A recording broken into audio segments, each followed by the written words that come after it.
দেউতাৰে যে ৰিটায়াৰ কৰিলে তই খবৰটো পাইছনে? হঠাৎ নহয় মা, পুৰা 60 বছৰত। অন্ততঃ দেউতাৰৰ চাকৰিটো সেইবোৰ কাম আচলতে মানুহে 6 মাহ 1 বছৰ আগৰ পৰাই কৰিব লাগে। দেউতাৰে এটা আশা কৰিছিল। বেয়া নাপাবা মা, এইবোৰ আশা আচলতে বুৰ্বক মানুহে কৰে। কি হ'ল ওলালেই যে? কলৈ যায়? পেণ্ট এইটো, পুৰণা চাৰ্ট, ভৰিত চেণ্ডেল। অফিচলৈ যাওঁ। অফিচলৈ এনেদৰে? মইতো এতিয়া সেই আগৰ অফিচাৰটো নহয় হেৰা, ৰিটায়াৰ কৰা বুঢ়া এটানো কিমান ধনৰ দৰকাৰ হে? সৰু চাকৰি এটা হ'লেই চলি যাম আৰু। পুৱা চাহৰ লগত নিয়মীয়া কেইটামান বিস্কুট, ছোৱালীজনীৰ কাৰণে টিউচনৰ ফিজ আৰু কাম কৰা ল'ৰাটোৰ বাবে কেইটামান ধনৰ প্ৰয়োজন। এইকেইটাৰ কাৰণেতো সৰু চাকৰি এটাৰ প্ৰয়োজন। কিমাননো ধন লাগে এইকেইটা? চলি যাব আৰু। তইতো চাউল, দাইল, গেছ এইবোৰ দিবই, খাবলৈ আৰু কি চিন্তা? এইখন মোৰ ঘৰ নব, দেউতাৰ ঘৰ। মই দাদাৰ ইনকামত চলি থকা নাই। দাদাই মাত্ৰ দেউতাৰ ঋণ পৰিশোধ কৰাত সহায়হে কৰিছে। ইমান দেমাকি ভাল নহয়। দাদাৰে নহলে দেখোন তোমালোকে বাটৰ ভিকাৰী হলাহেঁতেন।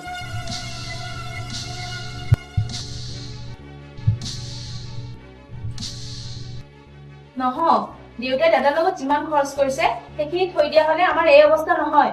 মনে মনে থাক জল্দি যা, তোৰ কলেজলৈ দেৰি হ'ব নহয়। জানো নহয়, এইবোৰ সকলো চক্ৰান্ত। আমাক কেনেকৈ ঘৰৰ পৰা ওলাব তাৰে চক্ৰান্ত। ঠিক আছে, ময়ো চাম এইখন ঘৰ কেনেকৈ চলে আমি নহলে।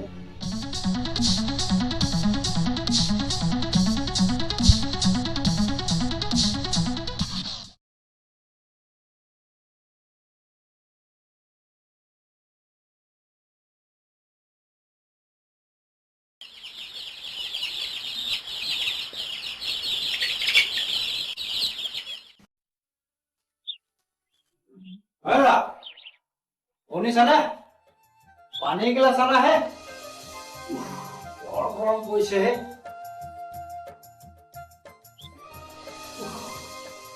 এয়া লওক। দিয়া দুপৰীয়া কিবা খালেনে নাই? খালো বুজিছা, পেট একদম ভৰি আহিছে। তেনেহ'লে বাথৰুমতে সোমাল গ'ল। মই দুখনমান ৰুটিকে কৰোঁ। যোৱা। দেউতা, কি হ'ল কচোন? এইবোৰ কৰিবলৈ আপোনাক কিহে পাইছে? মানে আৰু কি? এটা কোম্পানীত সাধাৰণ পিয়নৰ চাকৰি সোমাইছে। এইবোৰ কথা ৰাইজে গম পালে মোৰ মান সন্মান ক'ত থাকিব? এই ঘৰখনৰ মান সন্মান ক'ত? মানে কি মই ৰাতি এতিয়া মানুহৰ ঘৰত চুৰ ডকাইত কৰি ঘূৰি ফুৰিব লাগিব নেকি? এতিয়া আপোনাৰ চাকৰি কৰাৰ কোনো প্ৰয়োজন নাই নহয়। প্ৰয়োজন আছে তোৰ দৰে কুলাংগাৰ পুত্ৰৰ বাবে। অৱসৰৰ পাছত তই আমাক ৰজাৰ দৰে ৰখাৰ তোৰ সামৰ্থ্য আছে, কিন্তু তই মোক চাকৰৰ দৰে ৰখা নাই। মইতো কিবা তোমাৰ দৰে বুৰ্বক মানুহ নহয় যে মই মোৰ ল'ৰাৰ নামত সকলো শেষ কৰি দিম। পিছৰটো সন্তানক কেনেকৈ পঢ়ুৱাবা, তাইক কেনেকৈ বিয়া দিবা, সেইবিলাক কথা চিন্তা নকৰিবা। এতিয়া মোক দুখ দি থাকি কি লাভ? সেইকাৰণে মই এতিয়া এনে এটা চাকৰি বিচাৰি লৈছো য'ত মই নিজৰ চিন্তা নিজে কৰি ল'ব পাৰিম। এনেকুৱা এটা চাকৰি বিচাৰি লৈছা নিজৰ চিন্তা নিজে কৰিব পাৰিবা, যিটো চাকৰি দুপৰীয়া খাবলৈও ছুটি নাই। ভালহে হ'ব, তোৰ পইচা বাচিব। তাৰমানে আপুনি দিনটো লঘোণে আছে? মোক ক'লে মইতো কিবা এটা বান্ধি দিব পাৰিলোহেঁতেন। ইফালে ঘৰত মই পেট ফুৰাই খাইছো আৰু আপুনি দিনটো লঘোণে থাকি পুত্ৰৰ গৰ্ভৰ প্ৰায়শ্চিত্ত কৰিছে। নেকান্দিবা, এয়া মোৰ জীৱনৰ কৰ্মফল বিনা। শুনা দেউতা, কাইলৈৰ পৰা এইবিলাক চাকৰি বাকৰি কৰিব যোৱাৰ কোনো দৰকাৰ নাই। নকৰো, কিন্তু তই মোক মাহেকৰ প্ৰথম সপ্তাহতে মোক প্ৰয়োজনীয়খিনি দিব পাৰিবি? আগতে যিদৰে দি আছো মই তেনেকৈ দিম। ইয়াতকৈ বেছি মই দিব নোৱাৰো। দৰকাৰ হ'লে জলদি চাকৰি কৰিবলৈ দিয়া। আজিকালি কিমান ছোৱালীয়ে চাকৰি কৰি পঢ়ি আছে। তই এটা কাম কৰ, তই মোৰ ঘৰৰ পৰা এই মুহূৰ্তত বাহিৰ হৈ যা। নালাগে মোৰ তোৰ দৰে সন্তান, আৰু তই দিয়া ধনৰো মোৰ কোনো প্ৰয়োজন নাই। মই ভাবিলো মোৰ কোনো পুত্ৰ সন্তানেই নাছিল বুলি। তই নাভাবিবি এই মহানন্দ চলিহাৰ বাহুত এতিয়াও জীয়াই থকাৰ শক্তি আছে। পুত্ৰৰ দৰে কোনো প্ৰয়োজন নাই। ঠিক আছে, সুন্দৰ কথা। মই বেয়া পাওঁ বুলি নাভাবিবা, বৰঞ্চ মই মুক্তি পালো। মুক্তি।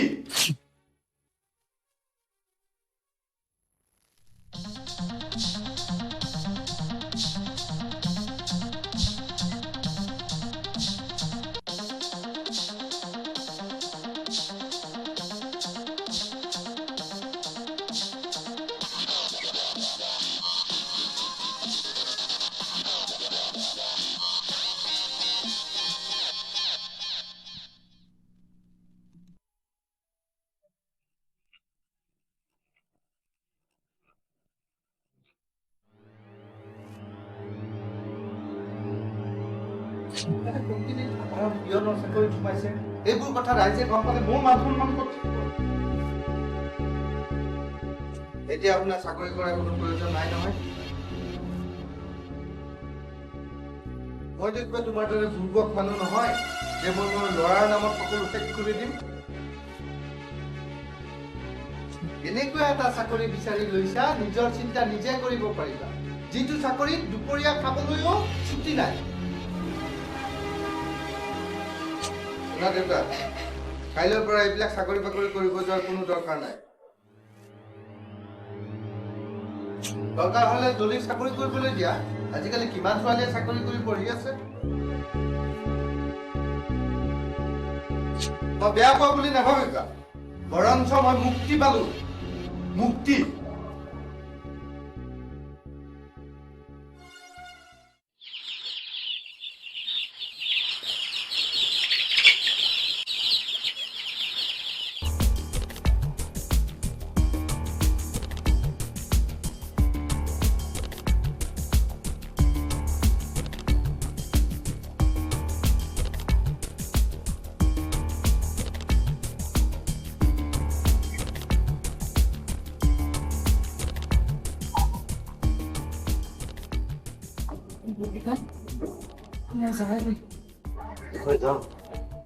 যা তোৰ দুখ হ'ব। মই জানো তই মোক ভাল পাইছিলি, বিয়া কৰোৱাৰ সপোন দেখিছিলি, কিন্তু যিজন মালিকে মোকে ৰাখিব খোজা নাই তোকে কোনদিনা খেদে ঠিক নাই। তই ঠিকে কৈছ মালতী। আমি সৰু মানুহবোৰে সপোন দেখি একো লাভ নাই। মাত্ৰ কেইটামান টকাৰ বাবে লোকত চাকৰ হৈছোহি। না আছে ভৱিষ্যত, না দেখো সপোন। যা তই, ৰঘু এটা চৰকাৰী চাকৰি আছে, সি তোক সুখত আহিব পাৰিব। যা, তোৰ সুখ হ'ব।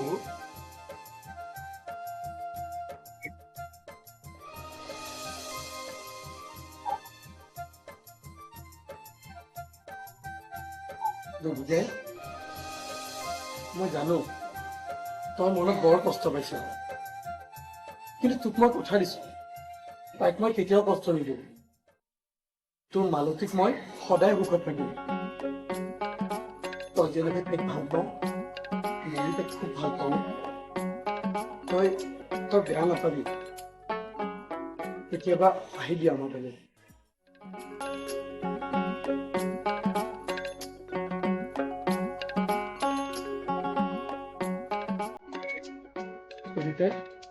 আমি গৈ থাকো।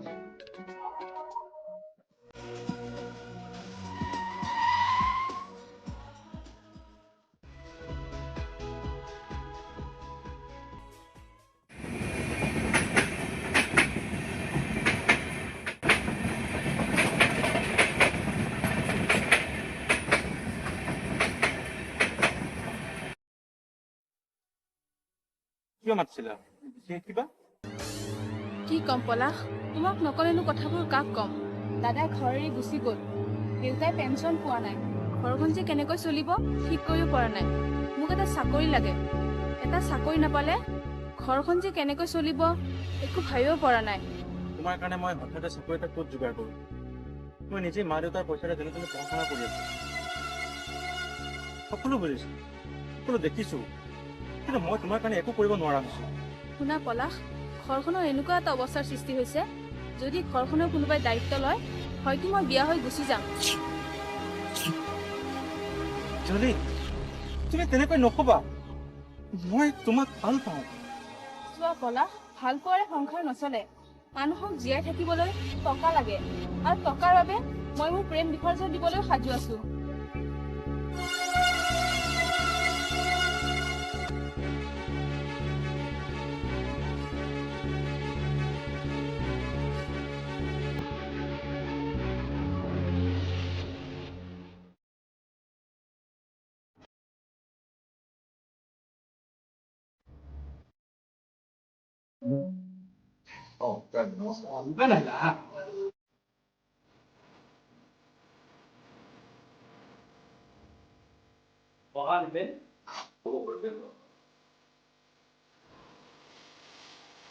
কি খবৰ আপোনালোকৰ? চলি আছো আৰু কোনোমতে বুজিছা। তোমালোকৰ বাইদেউ ভিন্ন আজিকালি ইয়াত নাথাকে নহয় হে। মই জানো কথাটো, মই কিন্তু বাইদেউ কিন্তু খবৰ ল'বলৈ অহা নাই। মই আহিছোঁ আপোনাৰ খবৰ ল'বলৈ খুৰাদেউ। বেছ ভাল কৰিলা বুজিছা, বেছ ভাল কৰিলা। তুমি হ'লা ডেকা ল'ৰা, তুমি ডেকা ল'ৰাটো হৈ এই বুঢ়া মানুহটোলৈকে খবৰ ল'বলৈ আহিছা, খুব ভাল কৰিলা হে। ই মোৰ কৰ্তব্য বুলিয়ে ভাবিছোঁ মই। মা দেউতাও মোক কৈছে এই সময়ত আপোনাৰ কাষ সুখী হোৱাটো মোৰ এটা মহান কৰ্তব্য। বুজিবলৈ একো নাই খুৰাদেউ, আপোনাৰতো আৰু এতিয়া টেনশ্যন নাই। ইফালে ল'ৰা ঘৰৰ পৰা গুচি গৈছে, আনহাতে আপোনাৰ ঘৰ নচলা হৈছে। এনে কোনোবাই দিলেও আপুনি ল'ব নোৱাৰে। তুমি ঠিকেই কৈছা নেকি? খুৰাদেউ, গতিকে মই আপোনাৰ ওচৰত এটা প্ৰস্তাৱ লৈ আহিছোঁ। প্ৰস্তাৱ খুৰাদেউ, মই আপোনাৰ জোঁৱাই হ'ব বিচাৰোঁ আৰু ঘৰখনৰ সমস্ত দায়িত্ব বহন কৰিব বিচাৰোঁ। কি? বহাচোন বহা বহা। কিন্তু ই জানো সম্ভৱ?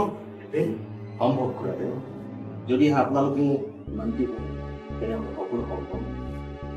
আৰু যদিও মান্তি হয় তেনেহ'লে মই বিয়াৰ সমস্ত খৰচ বহন কৰাৰ উপৰিও আপোনাৰ ঘৰখনৰ দায়িত্ব ল'ব বিচাৰোঁ।